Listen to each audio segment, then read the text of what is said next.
My second life after breaking free from a loveless marriage. Imagine waking up with all your memories intact, but you're back in time. What would you do differently? Would you chase the same dreams? Make the same sacrifices? That's exactly what happened to Nicole. She got a second chance at life, and this time, she wasn't going to let fear hold her back. In her past life, she watched as her husband William grew closer to his secretary Diana, while she became nothing more than a shadow in her own home. She sacrificed her dreams, her career, and her happiness for a marriage that left her dying alone in a nursing home with nothing but regrets. But now, she has the power to rewrite her story. As she stares at the dusty university application form on her computer, she knows exactly what she needs to do. This time, she's choosing herself over a loveless marriage. This time, she's breaking free. Will Nicole find the strength to walk away from everything she once thought she wanted? Can she build a life that's truly her own? And what happens when William realizes what he's about to lose? Stay tuned to discover how one woman's journey to reclaim her life becomes an inspiring tale of second chances, self-discovery, and the courage to choose happiness. You won't want to miss what happens next. If this story of redemption and personal growth speaks to you, make sure to hit that like button and subscribe to our channel for more compelling stories that will touch your heart. Share this video with someone who needs to be reminded that it's never too late to start over. Let's begin this incredible journey together. The moment I opened my eyes in this second life, I knew exactly what I needed to do. The dusty application form that had haunted my computer desktop in both lives seemed to glow with new purpose. This time, I wouldn't let fear hold me back. This time, I would choose myself. William Koo could chase his dreams in the capital, and I would chase mine across the ocean. When I heard about his growing closeness to Diana, his ever-present secretary, I didn't fight it. Instead, I felt a weight lift from my shoulders as I ended our engagement. Strange how something that had once seemed like the end of my world now felt like the beginning of my freedom. In my past life, I had trapped us both with a marriage certificate and misplaced loyalty. I watched as William and Diana danced around their feelings for decades, stealing glances and sharing secret moments they thought I couldn't see. But the true prisoner had been me, something I only realized in my final days, sitting alone in a nursing home with nothing but regrets for company. When the admission notice arrived, it felt like holding a key to a locked door. My mentor's face lit up with joy. She had been trying to convince me to pursue my PhD abroad for years. "I've watched you put your dreams on hold," she said, her eyes filled with understanding. "It's time you spread your wings." The irony wasn't lost on me. William, the golden boy of our social circle, had everything. Born into wealth, blessed with business acumen, and carrying himself with the confidence of someone who knew their place in the world. Meanwhile, I had been the quiet achiever, with nothing but good grades to my name. Our engagement had been a product of our parents' friendship, a story straight out of another era. This time, I told my mentor, my voice stronger than it had ever been, I want to write my own story. She squeezed my shoulder gently, warning me about the solitary nature of PhD life. But she didn't understand. No amount of academic loneliness could compare to the hollow years I had lived before. My previous life flashed before my eyes, abandoning my dreams under the Koo family's pressure, a hasty marriage followed by an even hastier pregnancy. I remembered how the walls of our home had slowly closed in around me as William's world expanded. He soared through his career, with Diana as his constant companion, while I became the perfectly dutiful wife, trapped in an endless cycle of childcare and family obligations. Our son had grown up watching his mother live half a life, clinging to me because his father was nothing more than an occasional visitor in our home. This time would be different. This time, I would show him what it meant to truly live. The memory still burns fresh. My son sitting across from Diana's niece in that private room, so casually sipping his tea, calling me mom, as if he hadn't just shattered my world. When he finally confronted me about it a month later, his words cut deeper than any knife. "Mom, Dad is a career man," he said, his voice cold and distant. "You've trapped him long enough with this housewife routine. He's given you dignity. Isn't that enough? Don't be greedy." How strange that my own son couldn't see the irony. In his eyes, only his father had been trapped, while I was supposed to be content as the sacrificial lamb of domestic life. But where was this narrative when William had agreed to our arranged marriage? When I had surrendered my dreams, my career, my entire world for this family?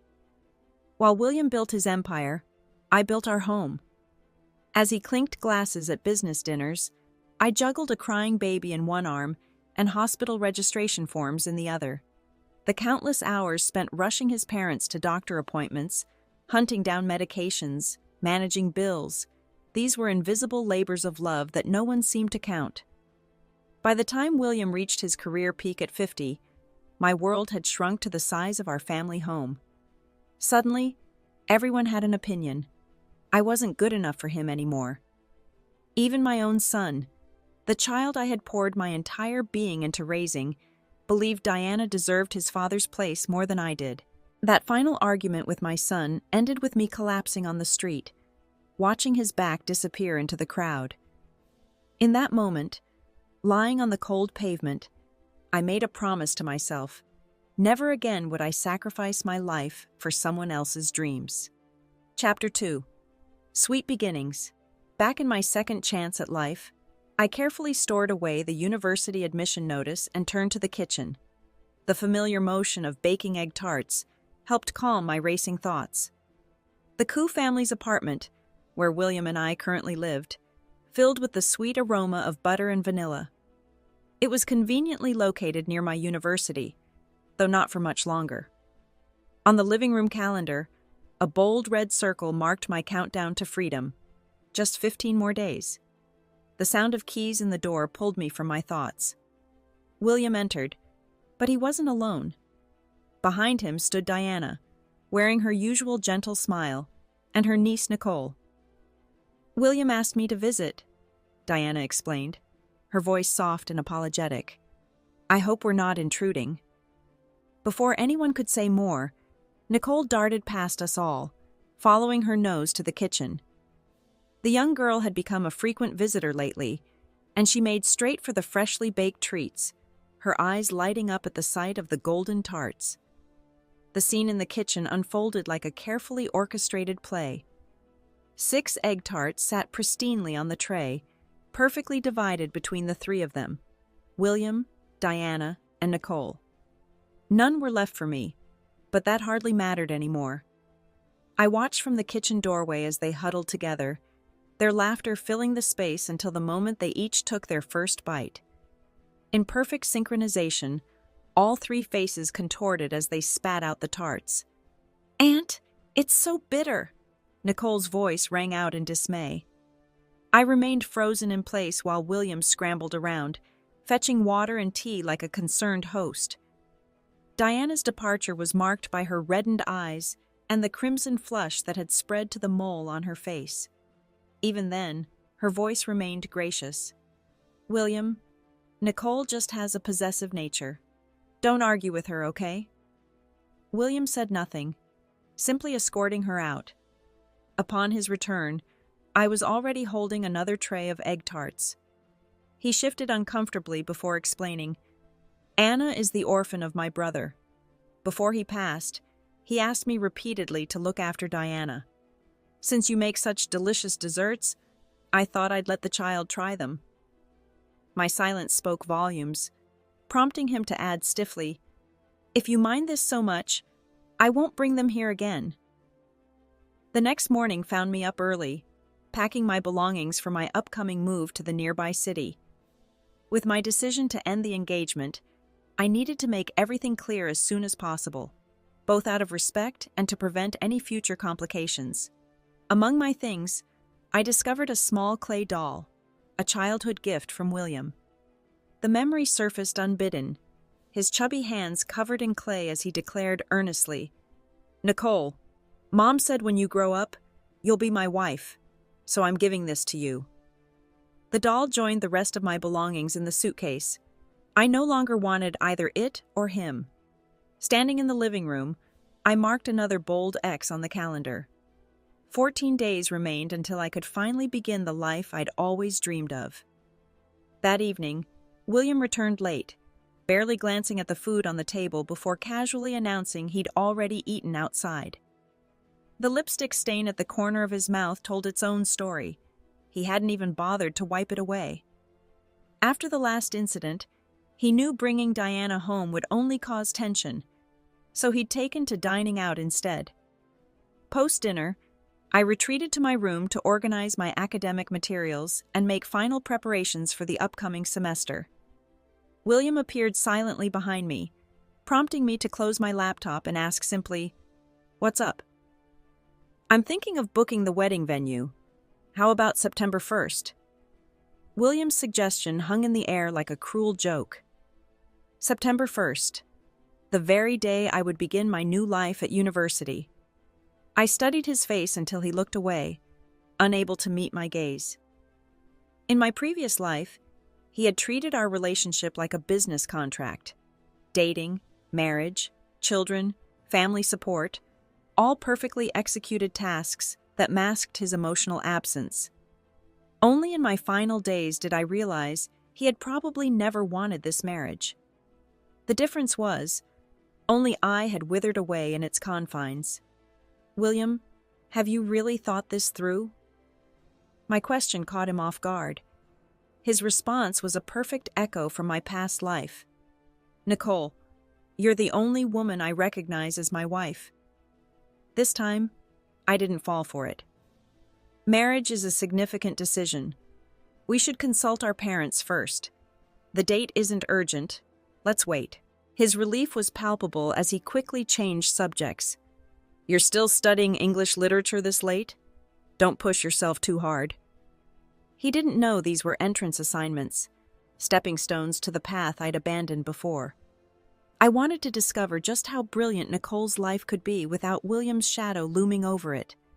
The next morning, William rose early, leaving a bowl of Nanjing crab roe wontons, my favorite, on the table.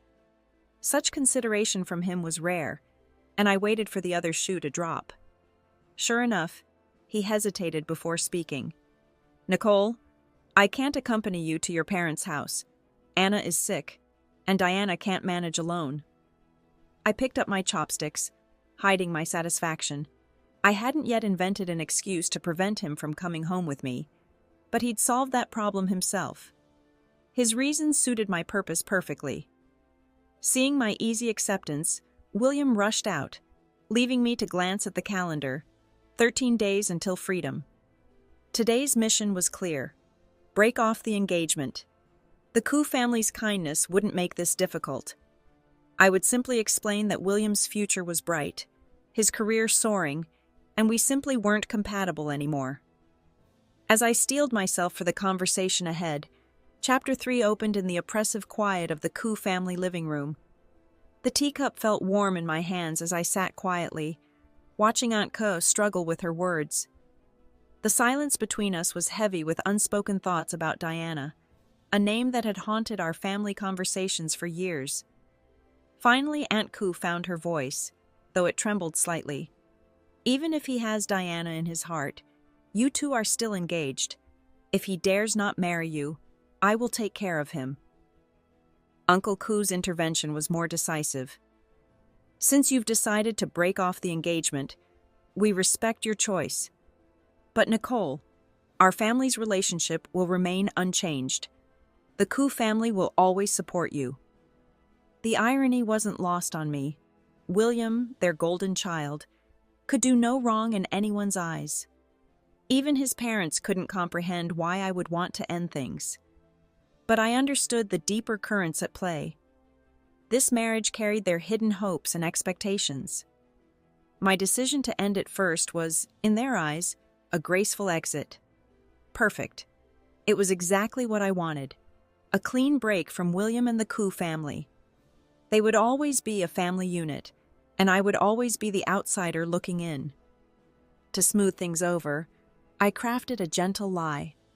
William was too busy, and it was his idea for me to come home alone. The guilt that flashed across Aunt Koo's face was genuine as she urged me to stay with them a while longer. I accepted, grateful to escape the suffocating atmosphere of that small apartment where every moment with William felt like drowning. Those 10 days at the Koo family home passed quietly. William called exactly once, to their house phone, and then silence. True to form, he treated our relationship like a business transaction. No emotion, no care, just cold efficiency. When I finally returned to the apartment, my first act was to mark 10 bold red crosses on the calendar. 4 days. Just 4 more days until freedom. I was dragging my luggage through the door when I heard it open behind me. There stood William, and like a shadow, Diana and Anna appeared behind him. "You're back?" William's surprise seemed genuine, but I barely registered it. My attention was fixed on Diana as she kissed Anna's forehead and walked straight into my room, closing the door behind her with the familiarity of someone who belonged there. The living room was in disarray, my belongings scattered everywhere. The sight of my possessions strewn about hit me like a physical blow as I turned to face William, questions burning in my throat. William shifted uncomfortably, guilt flickering across his face.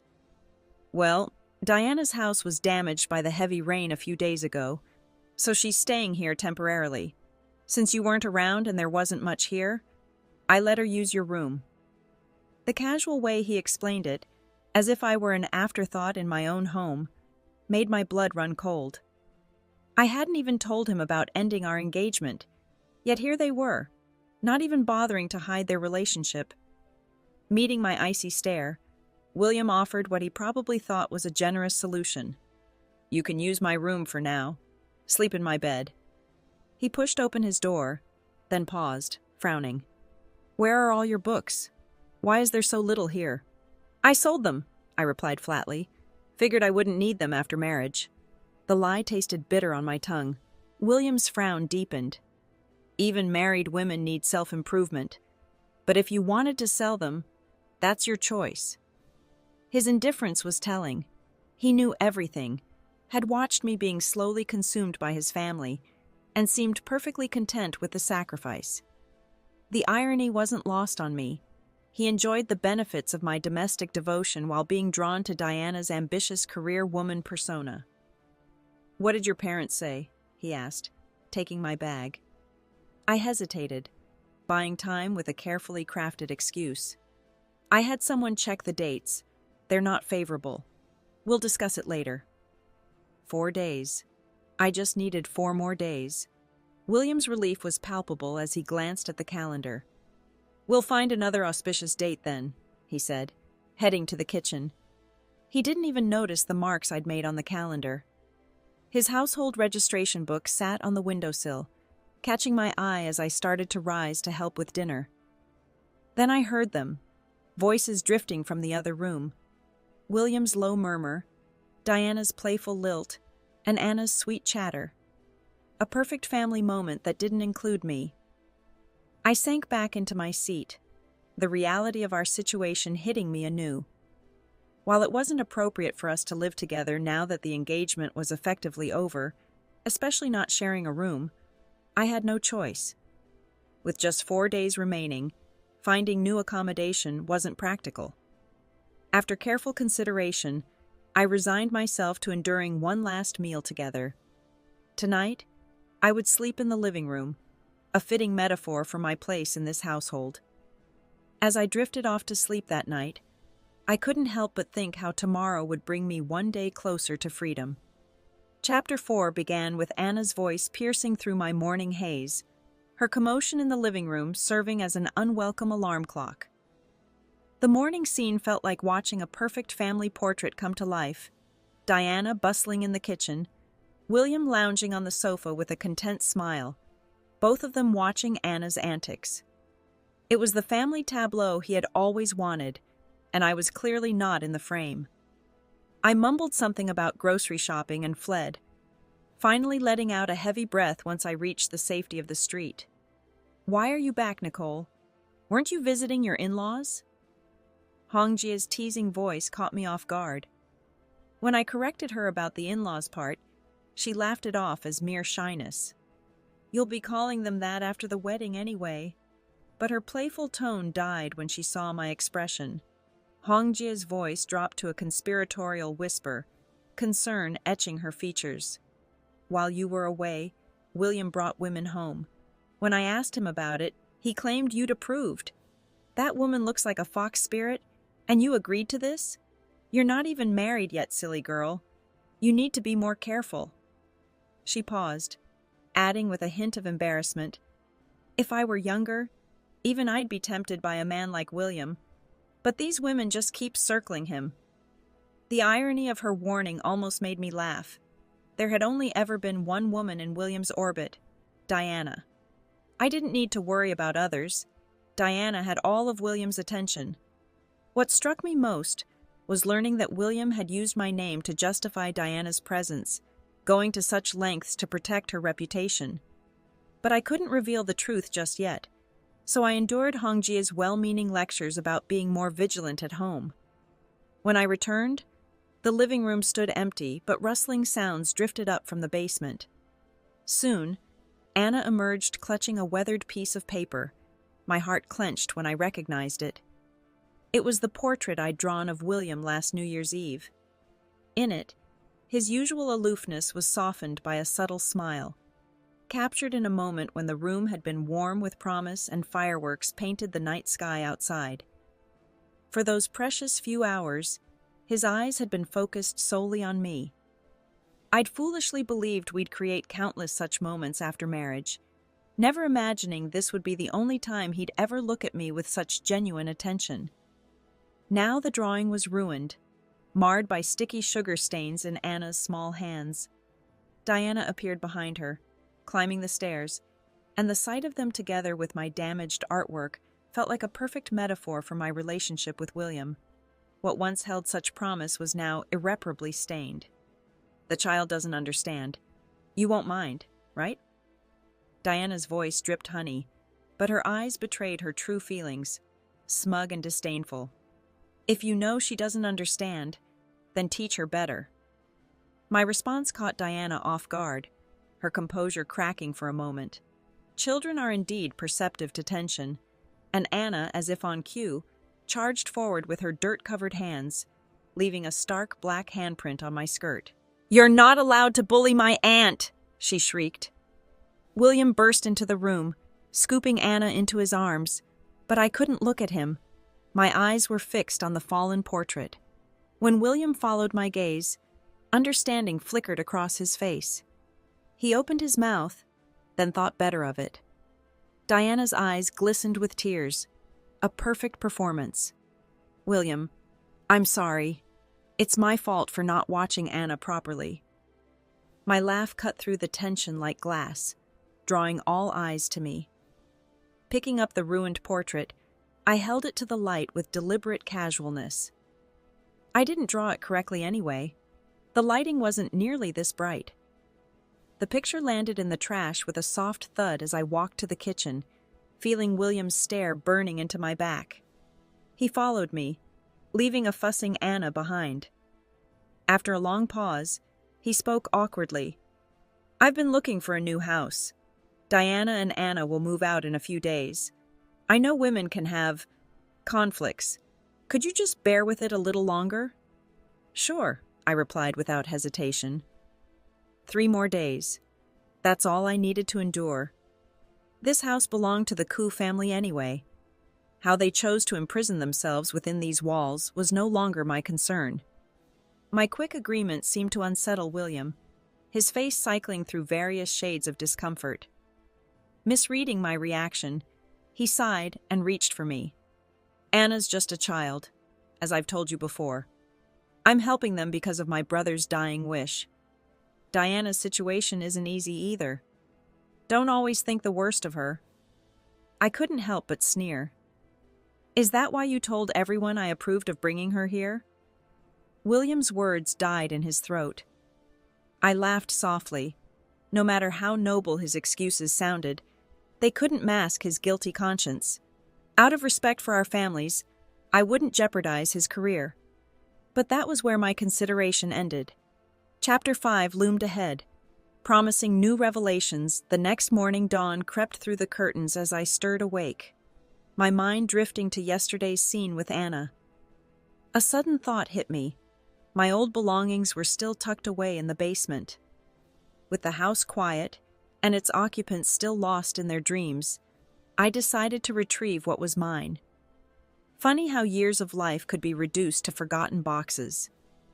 Even after 10 days of careful packing, so much remained. Each item I touched held a memory, but I forced myself to be practical. If I was leaving William, I needed to do it completely. No loose threads, no reasons to return. By the time I finished, 3 large bags sat at my feet, containing the last pieces of my life here. The smell of coffee and eggs greeted me as I pushed open the door. William stood at the stove, but his smile vanished when he saw my bags. "Where are you going with all that?" he asked, spatula frozen mid-flip. "Just throwing out some garbage," I replied, my voice carefully empty. "Useless things." William's eyes lingered on the bags before he turned away. "Diana, Anna, breakfast is ready." The kitchen transformed as they entered. Anna's face scrunched up at the sight of me, and she pulled her plate closer, as if I might steal her food. Diana didn't even try to hide her smirk. "Here you go, sweetheart," William said, sliding fresh eggs onto their plates. His forced smile made my stomach turn. "Anna, be a good girl and share with your aunt." I walked out without a word. Let them have their perfect little family breakfast. With school starting soon and paperwork complete, I had a mental checklist to work through. Exchange currency, double-check supplies, and most importantly, book a hotel. 2 days felt like an eternity when every moment with William was filled with awkward silences and downcast eyes. He thought I was jealous of Diana. Perfect. Let him believe that excuse for my departure. But when I returned home that afternoon, my heart stopped. Anna sat at the table, my passport in her small hands, flipping through pages like a picture book. "What are you doing?" I lunged forward, snatching it away. Anna jerked back, tumbling from her chair. Her wails brought Diana running, right on cue. "How dare you!" Diana scooped Anna up, her eyes blazing. "Who gave you the right to bully her?" My hands shook as I secured the passport in my bag. "Bully her? Look what she was doing. Who told her to touch my things? Get out!" Diana rose slowly, Anna clinging to her neck. "You're not even married to William yet. This isn't your house to give orders in." At the doorway, she paused, twisting the knife deeper. "Even if you do marry him, you'll never compare to me." The door slammed, leaving me alone with the echo of her words. Diana's true colors always showed when William wasn't around. For years, I'd backed down from her challenges, but not anymore. This time, I was choosing myself, finding my strength. I thought about all the trips Diana had taken with William. Over time, she had grown into someone strong and independent. Everyone kept saying how beautiful and talented Diana was, while I was just the woman who stayed home. But now, living this life over again, I felt strangely peaceful.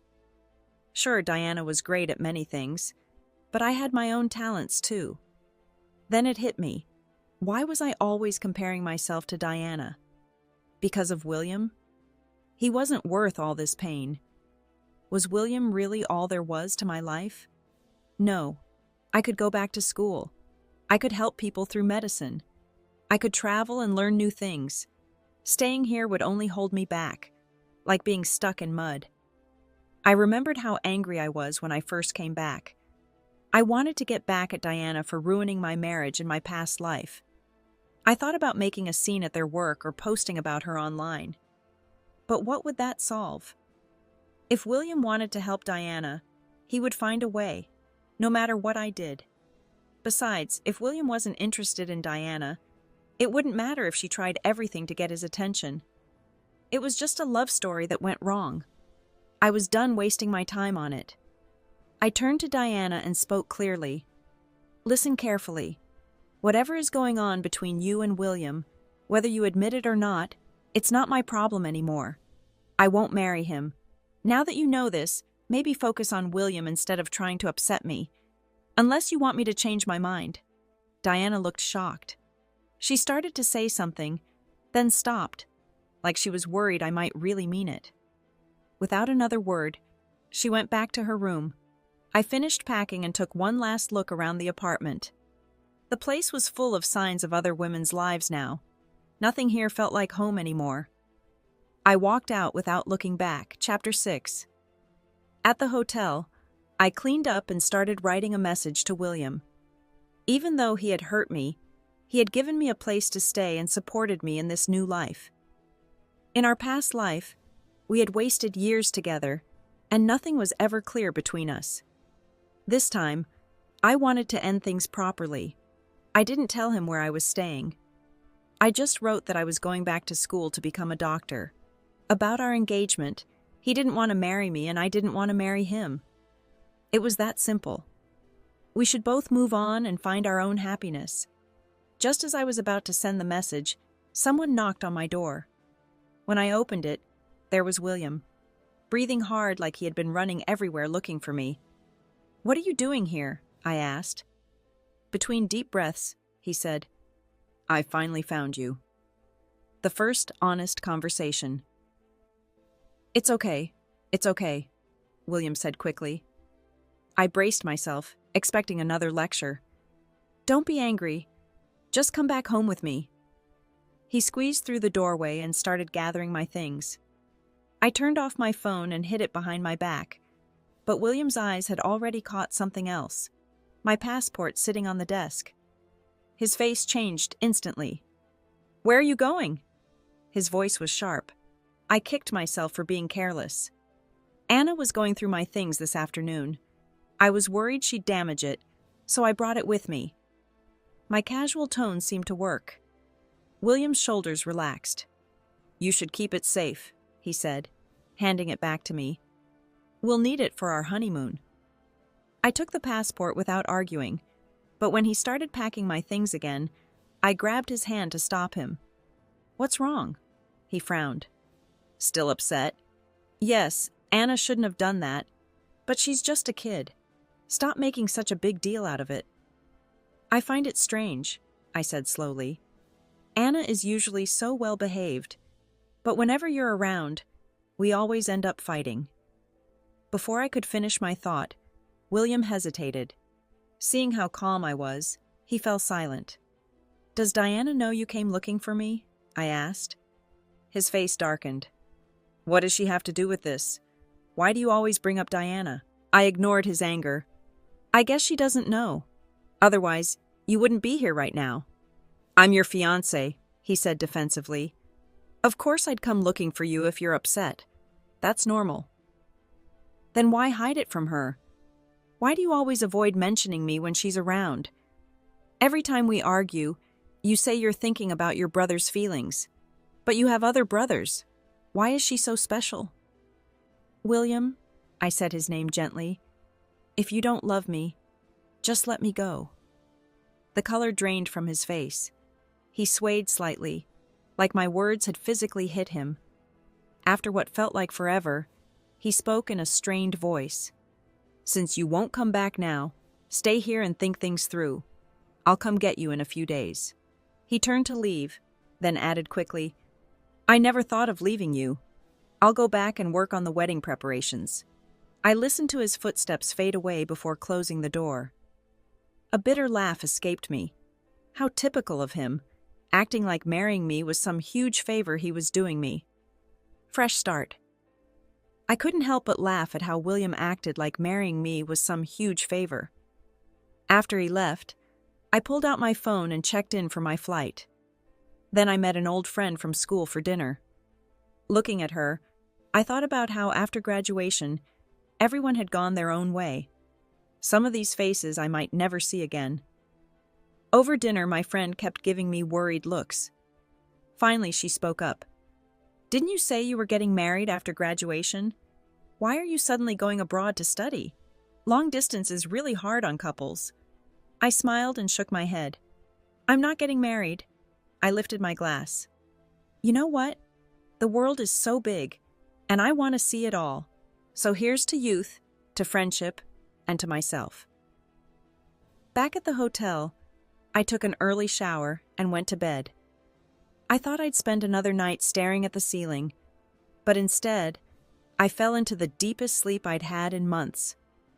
When morning came, I headed straight to the airport. Just before boarding, I finally sent that message I'd been working on for so long. My phone instantly exploded with notifications, so I turned it off. As the plane took off, I felt lighter than air. In that moment, I could almost see my past self smiling, saying, "Thank you." Chapter 7. When the plane landed and my feet touched foreign soil, tears welled up in my eyes. The step that had seemed impossible in my past life turned out to be so simple, I just had to want it enough. I pulled myself together and headed to the university. In my previous life, I never made it to college. This time was different, and I wasn't going to waste a single moment. Between meals and sleep, every minute went to classes or studying in the library. During those first months, William called 3 times. The first call came a month into the semester. He tried everything to get my new number, and when I saw the unknown caller, I knew it was him. His voice was full of emotion. He said he didn't accept the end of our engagement, that in his heart, I'd always be his wife. I let him talk for 30 seconds, then hung up. The second call came 2 months later, on a snowy day. William's voice sounded tired when it reached my ears. The last conversations. William's second call was brief. He told me he'd found Diana a house and job, and promised they wouldn't meet again. I just listened quietly. The final call came on Christmas Day, while snow fell heavily outside. This time, I spoke first. "William, I got my semester grades today," I said. "I earned an A. It wasn't easy, learning a new language, attending lectures, running experiments. The lab work kept failing. We never knew when we'd see results." William listened silently, his breathing soft through the phone. "But you know what, William? I'm really happy," I continued. "I'll never cage myself again." His voice cracked. "I miss you so much." Even when begging, it was all about him. He never understood how my spirit needed to be free. After that call, I walked through the foreign streets, crying freely. In my past life, no matter how hard things got, I'd screamed, hated, and regretted, but never cried. I'd almost forgotten what tears felt like. I wiped my face and threw myself into my studies with new energy. During my second year of doctoral work, I had a breakthrough in my research. Though it would take years to reach patients, I knew my work would help thousands of people someday. Late at night, when I looked up from my lab work and saw my fellow students still deep in their research, I felt this amazing force pushing me forward. Fighting for my dreams filled me with purpose. Then one day, my classmates told me William had married Diana. They spoke carefully, trying not to upset me. "William was planning to open a branch office near your university," they explained. "When Diana found out, she caused a huge scene. The next morning they woke up together. William didn't want to marry her, but she was pregnant." I stayed quiet. Even in this life, William married out of duty, as a son, as a father, but never as a true husband. At the end of our talk, one classmate sighed. "When you left William to study abroad, I thought you were making a mistake. But now I see, a woman living for herself is truly beautiful. Nicole, you've earned our respect." 7 years later, I earned my PhD. I returned home with numerous research achievements. From then on, my life overflowed with beautiful moments. 7 years passed like a dream, and Nicole stood proudly with her PhD in hand. The quiet girl who once lived in William's shadow had blossomed into a respected researcher, her work promising to help thousands of lives. When she heard about William and Diana's marriage, she felt no bitterness, no regret. In both lives, William had married out of obligation, first to her, then to Diana. But Nicole? She had chosen freedom, chosen herself. Sometimes late at night, working in her lab alongside passionate colleagues, she would smile thinking about that frightened woman she used to be, the one who almost gave up everything for a man who never truly saw her. Now her life overflowed with purpose, achievement, and most importantly, joy. This isn't just a story about leaving a bad relationship. It's about having the courage to rewrite your own story, to choose yourself when the whole world tells you to settle. Nicole's journey reminds us that it's never too late to start over, to chase the dreams we buried deep in our hearts. If this story touched something in you today, remember, your life is yours to live. Don't wait for a second chance to be brave. Your dreams are waiting. Thanks for joining us on this incredible journey. If you want more stories that inspire and empower, don't forget to hit that subscribe button and ring the notification bell. Share this video with someone who needs to hear this message today. Drop a comment below and tell us, what dream would you chase if you got a second chance at life? Until next time, remember, the best chapters of your story are the ones you write for yourself.